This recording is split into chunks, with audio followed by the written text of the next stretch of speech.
निकल जाओ मेरे जंगल से। यहाँ दोबारा नजर मत आना, वरना जिंदा नहीं छोड़ूंगा। अब दूसरे जंगल जाकर कोई और जुगाड़ ढूंढना पड़ेगा, वरना भूखा मर जाऊंगा। सोनपुर का जंगल में जानवर बहुत खुश थे। हमारे जंगल में कोई राजा नहीं है, एकमात्र शेर है, वो भी राजा नहीं बनना चाहता। ऐसे में हमें क्या करना चाहिए?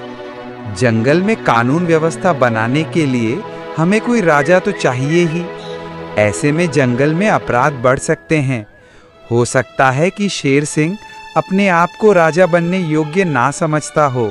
क्योंकि उनकी बातें जग्गू भेड़िया बड़ी ध्यान से सुन रहा था। अरे वाह, यहाँ तो उल्टी गंगा बह रही है।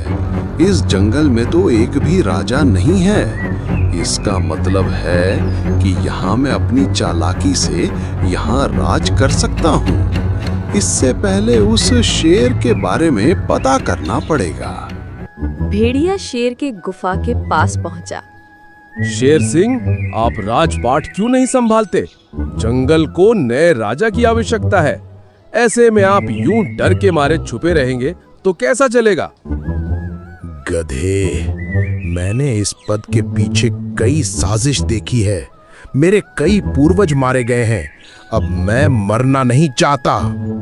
इस गद्दी को मैं नहीं अपना सकता। भेड़िया बड़ी ध्यान से सुन रहा था। ये शेर तो डरपोक है, सोने में सुहागा हो गया। इससे लड़कर राजगद्दी तो नहीं मिलेगी, मगर कुछ और तिगड़मबाजी करके जरूर मिल सकती है। और एक बार राजा बन गया तो मजे ही मजे होंगे। उस दिन के बाद कुछ तरकीब ढूंढने लगा। तभी उसके सामने एक सींग दिखाई दिया। अरे वाह, ये तरकीब अच्छा रहेगा। इस टूटे हुए सींग को लेकर ऐसा झूठ बोलूंगा कि जानवर मेरी पूजा करेंगे। कल से नाटक शुरू करने से पहले कुछ इंतजाम करना पड़ेगा। अगले दिन भेड़िया नकली सींग चिपकाकर जानवरों के सामने आ गया। उसे देखकर सब हैरान हो गए। आज तक उन्होंने ऐसा भेड़िया नहीं देखा था। आप कौन हैं? आप किस तरह के प्राणी हैं? इस जंगल में पहली बार देख रहे हैं। ये भेड़िया है, मगर भेड़ियों का सींग नहीं होता। मगर ना जाने इसका सींग कैसे है। मैं कोई साधारण भेड़िया नहीं हूँ, ईश्वर का भेजा हुआ दूत हूँ। मेरे सिर में जो ये सींग है वो बहुत शक्तिशाली है और जादुई भी है। हम कैसे मान लें कि तुम शक्तिशाली हो? हमें कुछ सबूत दिखाओ। सभी भेड़िए के साथ चल पड़े। भेड़िया पेड़ के पास पहुंचा और बोला, ऐ मेरे जादुई सिंह, अपना चमत्कार दिखा और इस पेड़ से फलों की बारिश करा। ये प्राणी तुम्हारी शक्ति देखना चाहते हैं। कर चमत्कार ऐसा, हैरान हो जाए सबका चेहरा। कुछ देर बीता, मगर कुछ भी नहीं हुआ। कहाँ फलों की बारिश हुई है? यहाँ तो कुछ भी नहीं हुआ। झूठ बोलते हुए तुम्हें शर्म नहीं आता? मूर्ख प्राणी, पेड़ के पीछे जाकर देख, कितने फलों की बारिश हुई है। तरह तरह के फल तुम्हारा इंतजार कर रहे हैं। भालू जैसे ही पेड़ के पीछे पहुंचा, वो देखकर दंग रह गया। सच में बहुत सारे फल थे। वो भेड़िया के पास पहुंचा। जय हो भेड़िया महाराज की। वहाँ तो सच में कई सारे फल मौजूद हैं। यह सींग तो चमत्कारी है। मैं नहीं मानती, मुझे ये एक साजिश लग रही है। अगर ये इतना ही चमत्कारी है तो एक नामुमकिन काम करके बताओ। मुझे लगा ही था कोई ना कोई विश्वास नहीं करेगा। ठीक है, मेरे साथ तुम लोग चलो। अभी मैं तुम लोगों को अपनी ताकत दिखाता हूँ। भेड़िया उन्हें अपने साथ एक चट्टान के पास ले गया और बोला, मैं इस चट्टान को इस सिंह की सहायता से तोड़ दूंगा। तुम सब बस अपनी नजर जमा के रखो। भेड़िया तेजी से उस चट्टान से टकराया। चट्टान दो टुकड़ों में टूट गया। सभी हैरान हो गए। अद्भुत चमत्कार हो गया। भेड़िए का सींग तो सच में काफी चमत्कारी है।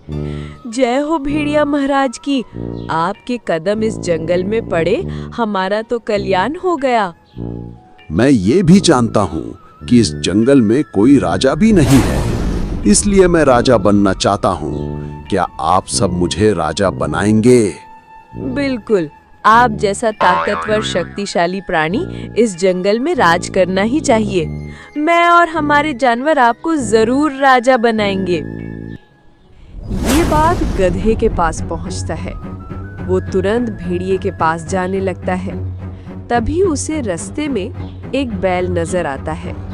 बैल भाई, कहाँ जा रहे हो और इतने परेशान भी नजर आ रहे हो? क्या बात है? क्या बताऊं भाई, मेरे घर में चोरी हुई है। कुछ कीमती सामान गायब हैं। मैंने सुना है कि एक चमत्कारी बाबा आए हुए हैं। उनसे पूछकर चोर का पता लगाना है।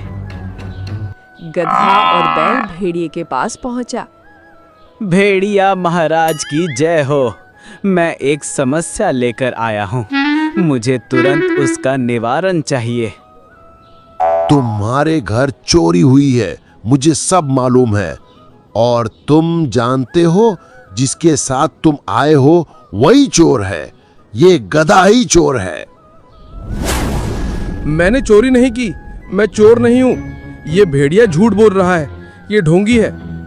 सच बोल दे नादान बालक, झूठ बोलने से कोई फायदा नहीं है। बैल, मैंने तुम्हारे घर हुई चोरी के सामान को तुम्हारे घर के पास ही पहुंचा दिया। वो जामुन के पेड़ के पास है, जाकर देख लो। बैल वहां पहुंचा और सच में वहां सामान मौजूद था। भेड़िया महाराज की जय हो। मेरा सामान मुझे मिल गया। महाराज जी तो चमत्कारी है। मुझे यकीन नहीं है, ये जरूर इसकी चाल होगी। अगर ये इतना ही चमत्कारी है तो मेरी एक मुराद पूरी करके बताए। जंगल में कई दिनों से बारिश नहीं हुई है, तो बारिश करके बता तो मैं खुद को चोर मान लूंगा। भेड़िया ऊपर की ओर देखता है और कहता है, ठीक है, 3 दिन के बाद बारिश होगी।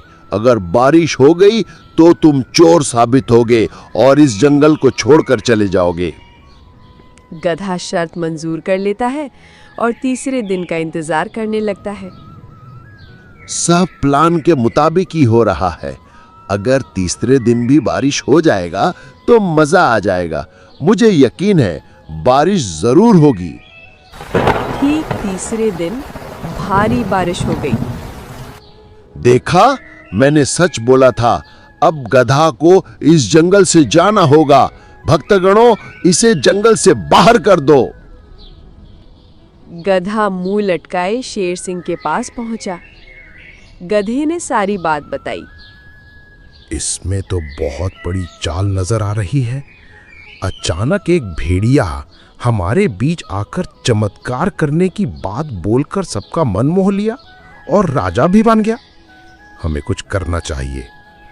रात में भेड़िया, मजा आ गया। रास्ते का सबसे बड़ा कांटा हट गया। बहुत चालाक गधा था। पिछली बार एक भेड़िए का पर्दाफाश भी कर चुका है। अच्छा हुआ, यहाँ आने से पहले मैंने कई छानबीन कर ली थी। हाँ, अब हल्का लग रहा है।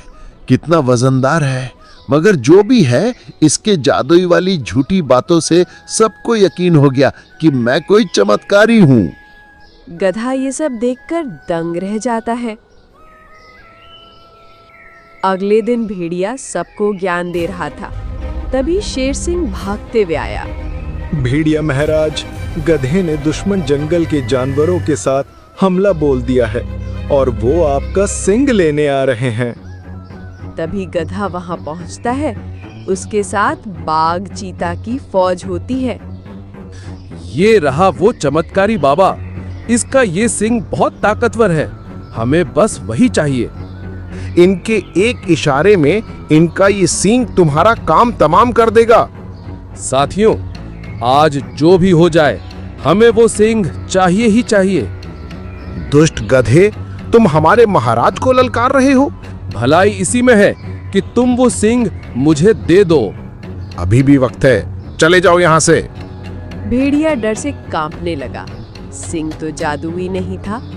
वो बोला, इस सींग से ज्यादा मुझे जंगल के प्राणियों की चिंता है। तुम ये सींग लेकर यहाँ से चले जाओ। ये आप क्या कह रहे हैं?